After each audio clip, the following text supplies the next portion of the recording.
Hello my dear friend, फिर से हाजिर हो गया। कौन? Study question. क्या लेके हाजिर हो गया आपको? 13 क्वेश्चन किस एक्सरसाइज का? 6.3। किस क्लास का? क्लास 10th एनसीईआरटी मैथ की। तो चलिए देखते हैं इस क्वेश्चन में क्या कहा गया है। अगर आप ध्यान से बुक में क्वेश्चन को रीड करें तो इसमें लिखा है कि D is a point on the side BC of a triangle ABC such that angle ADC is equal to angle BAC. Show that CAA square is equal to CB dot CD. देखिए भैया, ऐसा है कि geometry है और geometry में ऐसा नहीं होता है कि 5 into 1 is equal to 5, 5 into 5 is equal to 25 आ जाए। तो इसको समझना होता है और बड़े प्यार से समझना होता है, क्योंकि अगर हल्का सा भी आप डिसबैलेंस हो जाओगे, माइंड डाइवर्ट हो जाएगा, तो आप समझ नहीं पाएंगे। और इसके लिए जो कीवर्ड है वो सिर्फ ये है कि आपको थ्योरम आने चाहिए और जो चीज प्रूव करना है उस पर विशेष ध्यान देना होता है। क्या चीज प्रूव करना है तो उसमें किस तरीके का यूज कर लें कि हम लोग आसानी से वो चीज प्रूव हो जाए। तो इसीलिए आपको एक बार में समझ में नहीं आएगा, तो एक बार, दो बार, तीन बार वीडियोस को देखेंगे तो आपको आसानी से समझ में धीरे धीरे आने लगेगा।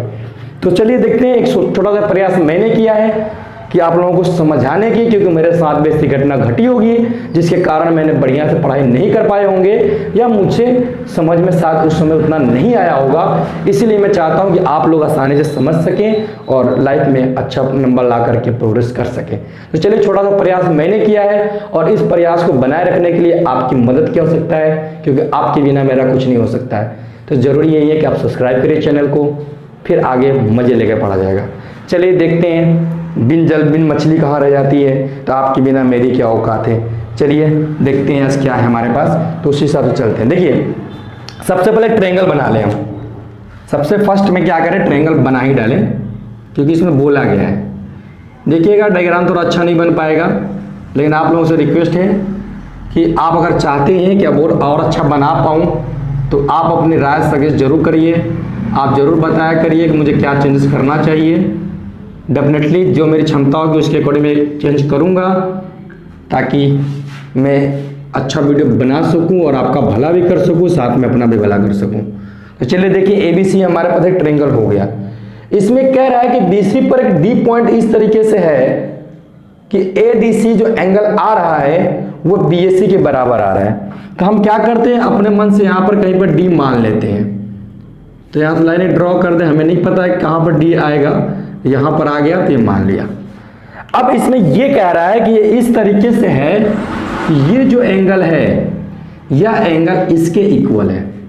इस क्वेश्चन में यही बोला जा रहा है कि जो एंगल A है पूरा ABC का, वह ADC के एंगल के बराबर है।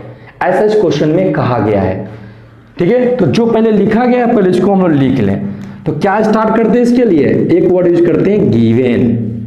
वैसे आप लोग को याद हो गया होगा गिवन गिवन, और कई लोग पेपरों में लिखते हैं तो इसको नहीं लिखते हैं, जो गलत है आपको जरूर लिखना चाहिए। There is a triangle ABC in which a point D on the side BC as angle BAC is equal to angle ADC। ये इस तरीके से आपको दिया है। इसको इक्वेशन नंबर 1 मान लेता हूं कि भविष्य में जरूरत पड़ सकती है। इसके बाद क्या लिखते हैं भाई साहब, प्रूव दैट। जो चीज हमको प्रूव करना होता है उस चीज को लिखते हैं। क्या प्रूव करना है हमको, बहुत मजेदार है यार और थोड़ा कठिन दिखने में लग रहा है। तो AC square equal to BC into CD, इस चीज को हमको प्रूव करना है। देख रहे हो, बहुत खतरनाक लग रहा है वाकई में। इसके बाद जरूरत है हमको कंस्ट्रक्शन की। बिल्कुल फिर 16 की दिखने में क्वेश्चन जो बिल्कुल हेमा मालिनी लग रही है, लेकिन हकीकत में गबर सिंह दिख रहा है। लेकिन क्या करें, चलो ठीक है, हमें भी तो जय वीरू बनना ही पड़ेगा। जो क्वेश्चन है तो कोई ना कोई सॉल्व तो करेगा ही करेगा। कंस्ट्रक्शन इसके बाद की पॉइंट है, बट कंस्ट्रक्शन की नेसेसिटी नहीं है इसलिए हम नहीं लिखेंगे। तो क्या लिखेंगे, प्रूफ लिखेंगे, अब प्रूफ करेंगे। अब किस तरीके से प्रूफ करें, सबसे बड़ी समस्या यही है कि 3 ट्रायंगल्स दिख रहे हैं, एबीसी, एबीडी और एडीसी। एबीसी बड़ी वाली, एबीडी छोटी वाली, फिर एडीसी दिख रही है। तो कैसे डिसाइड करें कि कौन से ट्रायंगल लेकर के सिमिलरिटी प्रूव करें? तो कुछ नहीं करना यार, बस इस चीज को देखिए जो प्रूव करना है। एसी है, एसी है, बीसी है, बीसी है। तो एसी और बीसी किस साइड का हिस्सा है, किस ट्रायंगल का हिस्सा है, किस ट्रायंगल की साइड है? तो एबीसी की साइड है। तो यहां पर एक ट्रायंगल एबीसी ले लेंगे। फिर सीडी, सीडी किसकी साइड है? तो एडीसी का हिस्सा है। तो ट्रायंगल एक बार एबीसी ले लेंगे और एडीसी ले लेंगे, सवाल वही सॉल्व हो गया। देखिए, taking triangle ABC and triangle ADC. I repeat again, हम लोग यहां देखेंगे एसी दे रखा है, इसमें एसी ढूंढेंगे, एसी हमारे यहां पर है।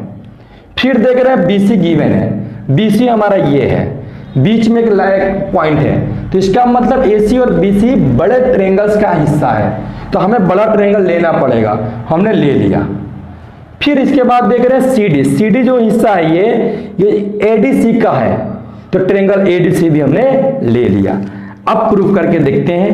Angle B A C is equal to ADC के, किसके इक्वल आ रहा भाई? तो एंगल एडीसी के। थोड़ा मार्कर से नहीं चला है, लिखते हैं एंगल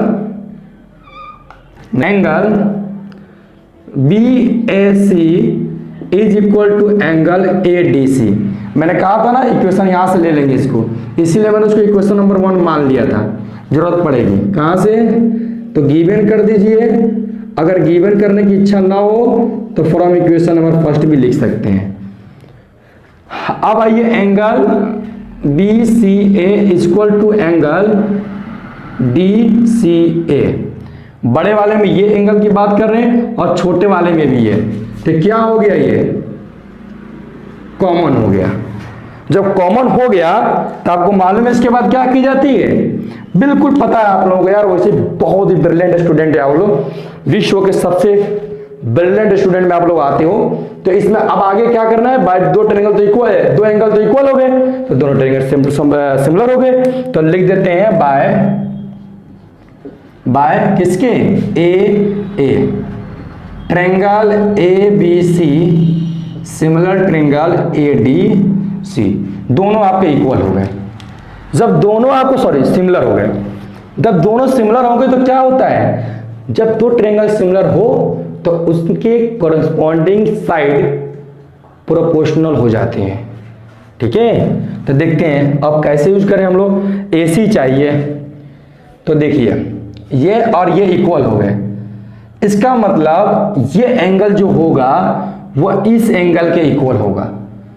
तो सबसे पहले स्टार्ट करते हैं हम लोग इस वाले में। देखें आप लोग छोटे वाले ट्रायंगल में देखिए एडीसी, तो अच्छा एबीसी लिखा है तो एबीसी देखिए, ये वाला इक्वल है इसके, तो इसके सामने की साइड है बीसी। बड़े वाले में ध्यान देखिएगा, हरे वाला कलर जो बनाया है इसके सामने की साइड है बीसी, ए बी लिखा है तो इसके नीचे लिख दो बीसी अपॉन, ये एंगल इसके बराबर है तो इसके क्या है? एसी। एसी आ गया, ध्यान देखते रहिएगा, एसी दिख गया, बीसी दिख गया। अब हमें चाहिए आपको सीडी, तो अब एसी स्क्वायर कब आएगा? जब यहां पर एसी आ जाए तभी तो एसी स्क्वायर हो जाएगा और नीचे सीडी आ जाए। तो आप इसी चीज को लाना है, कैसे लाएं? डायरेक्ट तो लिखेंगे नहीं, तो देखिए कैसे लिखते हैं।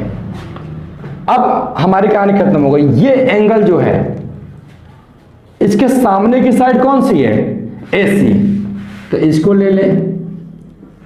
और ये एंगल किसके इक्वल है? इस साइड के इक्वल है, सॉरी इस एंगल के इक्वल है, और ये छोटे वाले की हिस्सा है, और इसके सामने की साइड कौन सी है? डीसी, तो इसको लिख देंगे डीसी या लिख दो सीडी। अब इसको क्रॉस मल्टीप्लाई कर दो, तो AC इंटू AC ये वाला हिस्सा, और ये हो गया equal to AC equal to BC into CD। ये दोनों मिलके बन गया आपको AC स्क्वायर, ये हो गया BC इंटू CD। देखा, जो चीज प्रूव करना था झम से आ गया। मैंने कहा ना बसंती नाचेगी भी ठीक है, और गब्बर मरेगा भी। तो ये हो गया आपका प्रूफ। आई होप कि आपको समझ में आया हो। Thank you.